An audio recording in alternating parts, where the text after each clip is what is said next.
चलिए next news discuss करते हैं। इसमें हमको बात करनी है फास्ट ब्रीडर रिएक्टर के बारे में। तो फास्ट ब्रीडर रिएक्टर क्या होता है उसको डिस्कस करेंगे, मगर उसके पहले ये कि आखिर ये न्यूज़ में क्यों है ये देख लेते हैं।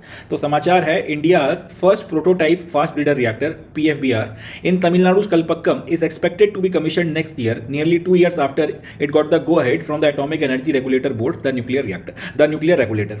तो क्या समाचार है कि भारत का जो पहला प्रोटोटाइप फास्ट ब्रीडर रिएक्टर है, इसको तमिलनाडु के कल्पक्कम में बनाया जा रहा है और ये लगभग अब तैयार है और शायद अगले साल तक इसको कमीशन कर दिया जाएगा। ये अपना काम करना शुरू कर देगा। इसको 2 साल पहले बनाने की अनुमति दी गई थी एटॉमिक एनर्जी रेगुलेटर बोर्ड के द्वारा। भारत में जितना भी न्यूक्लियर प्रोग्राम चलता है वो सारा का सारा रेगुलेट करने की जिम्मेदारी एटॉमिक एनर्जी रेगुलेटर बोर्ड की है।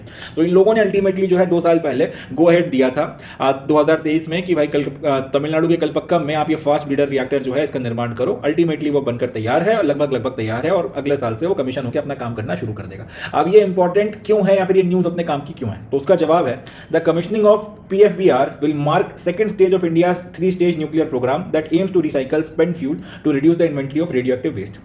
तो इसका जवाब यह है कि भारत में जो न्यूक्लियर प्रोग्राम चल रहा है, जिसकी मदद से हम लोग अपनी ज़रूरतों की जो इलेक्ट्रिसिटी है उसको न्यूक्लियर एनर्जी से प्रोड्यूस करना चाहते हैं, इसके लिए 3 स्टेजेस डिसाइड की गई हैं।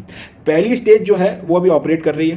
पहली स्टेज के तहत में जो न्यूक्लियर रिएक्टर्स बनाए जाने थे वो बन चुके हैं और वो भी ऑपरेट कर रहे हैं। या यूँ बोलना चाहिए कि भारत में भी जितने भी न्यूक्लियर रिएक्टर्स हैं वो सारे के सारे न्यूक्लियर रिएक्टर्स आपका फर्स्ट स्टेज के न्यूक्लियर रिएक्टर हैं। ठीक है जी।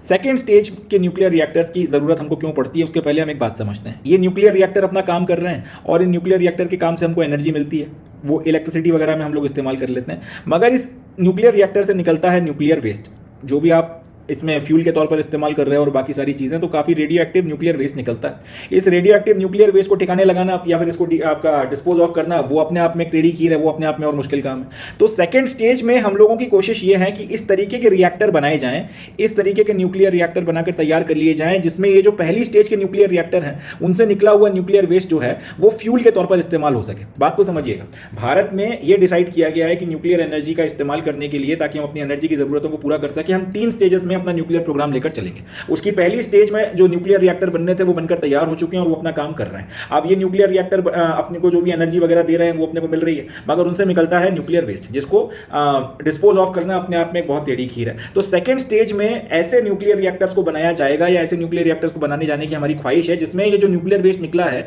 इसको हम लोग फ्यूल के तौर पर इस्तेमाल कर सकें। अगर ऐसा होगा, एक तो हमारा जो न्यूक्लियर वेस्ट है इसका सही इस्तेमाल हो जाएगा, जिसको डिस्पोज ऑफ करने में जो एनवायरमेंट को नुकसान होता है उसकी जगह पर हम लोग जो है इसको अपने न्यूक्लियर रिएक्टर में खपा देंगे, और इस वेस्ट की को जो फ्यूल के तौर पर हम लोग इस्तेमाल कर रहे हैं इससे हमको और ज़्यादा जो है अपनी एनर्जी मिल जाएगी और ज़्यादा हमारी एनर्जी की नीड्स को हम लोग पूरा कर सकते हैं। तो इस ऑब्जेक्टिव के साथ में ये सेकंड स्टेज के न्यूक्लियर रिएक्टर्स को बनाया जा रहा है। इसको आप ऐसे समझ सकते हो जैसे आपकी फाइटर जेट्स में फर्स्ट जनरेशन होती है, सेकंड जनरेशन होती है, थर्ड जनरेशन होती है, उसी तरीके से भारत का जो न्यूक्लियर प्रोग्राम है उसमें कैसे कैसे न्यूक्लियर रिएक्टर्स बनाए जाएंगे तो उनको 3 कैटेगरी में 3 स्टेजेस में डिवाइड किया गया।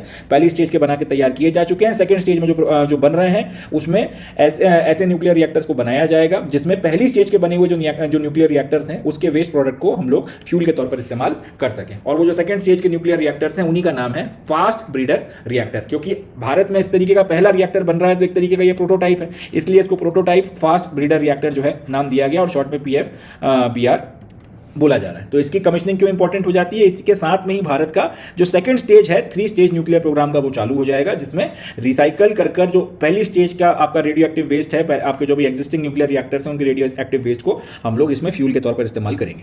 The PFBR is the first of its kind nuclear reactor to use plutonium based mixed oxide as fuel and liquid sodium as coolant.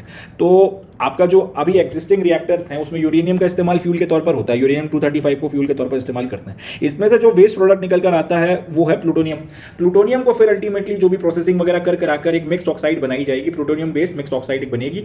इसको जो है हम लोग अपने आपका जो रिएक्टर है आपका फास्ट ब्रीडर रिएक्टर में इस्तेमाल करेंगे फ्यूल के तौर पर, एंड कूलेंट के तौर पर हम लोग इस्तेमाल करेंगे सोडियम का। आप जिन लोगों ने 10th में बेसिक न्यूक्लियर रिएक्टर की डिज़ाइन पढ़ी थी उनको इतना याद होगा कि आपके पास में एक कोर होता है, उस कोर में न्यूक्लियर रिएक्शन करवाई जाती है और उस कोर में न्यूक्लियर रिएक्शन के चलते बहुत सारी एनर्जी कंटिन्यूसली बनती रहती है।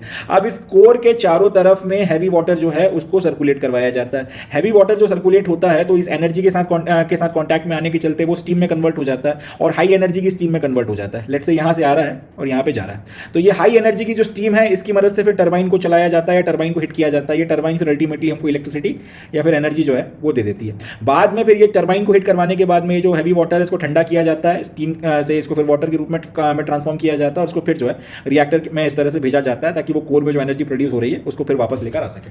अब ये जो पूरी की पूरी प्रोसेस होती है हमारे फास्ट ब्रीडर रिएक्टर में हम लोग सोडियम का इस्तेमाल कूलेंट के तौर पर करने वाले हैं, क्योंकि ये देखा गया है अभी के जो रिएक्टर्स हैं उसमें हैवी वाटर का इस्तेमाल होता है। अभी आपके हैवी वाटर या D2O जो है उसका इस्तेमाल किया जाता है। उसकी मदद से हम लोग जितना इलेक्ट्रिसिटी वगैरह का जनरेशन कर पा रहे हैं, जितना उसका इफेक्टिव यूटिलाइजेशन कर पा रहे हैं, ये पाया गया है कि सोडियम जो है कूलेंट के तौर पर उससे ज़्यादा इफेक्टिव है। तो पहली बार भारत में ऐसा होने वाला है कि हम लोग हैवी वाटर की जगह आपके फास्ट ब्रीडर रिएक्टर में सोडियम को जो है कूलेंट के तौर पर इस्तेमाल करेंगे और यूरेनियम 235 की जगह पे आपका जो कोर मटेरियल है उसके या फिर फ्यूल जो है उसके लिए क्या इस्तेमाल करने वाले हैं, एक ऑक्साइड इस्तेमाल करने वाले हैं जिसको प्लूटोनियम की मदद से जो है बनाया जाएगा। It will also utilise the spent fuel of pressurised heavy water reactors which forms the mainstay of nuclear water in India at present. इसके अलावा जो हैवी वाटर का इस्तेमाल आप कर रहे हो उससे भी जो आपका उसमें भी जो आपका अल्टीमेटली जो वेस्ट प्रोडक्ट्स वगैरह बनते हैं, जो स्पेंट फ्यूल है उसका भी इस्तेमाल ये जो पूरा का पूरा आपका न्यूक्लियर रिएक्टर है अपने कुछ ना कुछ फंक्शंस वगैरह के लिए करेगा। इस तरीके से ये अपने आप में एक बहुत इंपॉर्टेंट या डिजाइन हो जाता है, बहुत एक इंटरेस्टिंग किस्म का ये इंजीनियरिंग मार्बल अपना बनकर तैयार हो जाता है। अब बात करते हैं इंडिया की जो, तो ये तो हो गया आपका फास्ट ब्रीडर रिएक्टर के बारे में जो हम लोगों को बातचीत करनी थी। इसमें सब क्वेश्चन क्या क्या बनेंगे? पहला क्वेश्चन तो यही बनेगा कि भारत का जो पहला फास्ट ब्रीडर रिएक्टर है या जो प्रोटोटाइप फास्ट ब्रीडर रिएक्टर है वो कहां बन रहा है, जवाब हो जाएगा। और याद रखना है ये रेलवे वगैरह के एसएससी के और बाकी सारे एग्जामिनेशन में, इनफैक्ट यूपीएससी में भी पूछा जा सकता है, वो बन रहा है तमिलनाडु के कलपक्कम में। दूसरा क्वेश्चन ये पूछा जा सकता है कि भारत में जो एटॉमिक एनर्जी से रिलेटेड प्रोजेक्ट्स हैं इनको कौन कंट्रोल करता है या एटॉमिक एनर्जी का रेगुलेटर कौन है, तो जवाब हो जाएगा एटॉमिक एनर्जी रेगुलेटरी बोर्ड जो है इसका रेगुलेटर है और वही जो है सारी चीजों को रेगुलेट करते हैं। तीसरा, इसकी जो कमिश्निंग होगी आपका जो कलपक्कम तमिलनाडु में भारत का पहला प्रोटोटाइप फास्ट ब्रीडर रिएक्टर बन रहा है, इसके साथ इसकी कमिश्निंग के साथ में क्या होगा, तो जवाब है इसी के साथ में हमारे न्यूक्लियर प्रोग्राम का जो सेकंड स्टेज है वो चालू हो जाएगा। और सेकंड स्टेज की खास बात क्या है, इसकी खासियत यह है कि फर्स्ट स्टेज में जो आपके रिएक्टर्स हैं उन रिएक्टर्स में जो वेस्ट प्रोडक्ट निकल कर आता है उस वेस्ट प्रोडक्ट को ये रिएक्टर्स फ्यूल के तौर पर इस्तेमाल करते हैं और उसकी मदद से इलेक्ट्रिसिटी प्रोडक्शन वगैरह कर आपको देते हैं। अगला क्वेश्चन कि इसमें फ्यूल के तौर पर जो फ्यूल इस्तेमाल होगा वो कौन से एलिमेंट के ऊपर बेस्ड रहने वाला है, तो जवाब हो जाएगा प्लूटोनियम के तौर पर। और कूलेंट के तौर पर ये क्या इस्तेमाल करेगा, तो हैवी वाटर की जगह पे सोडियम का इस्तेमाल ये कूलेंट के तौर पर करेगा। ये दो क्वेश्चन जो हैं यूपीएससी के पॉइंट ऑफ व्यू से अपने को याद रखने हैं, यूपीएससी में सवाल पूछे जा सकते हैं। अब बात तो एक तो ये हो गया, यूपीएससी में क्वेश्चंस वगैरह आ सकते हैं। अब ये जो पूरा 3 स्टेज की प्रोसेस है इसको हम लोग समझ लेते हैं, इसको अपने को याद रखना है, इसमें से भी क्वेश्चंस बन सकते हैं।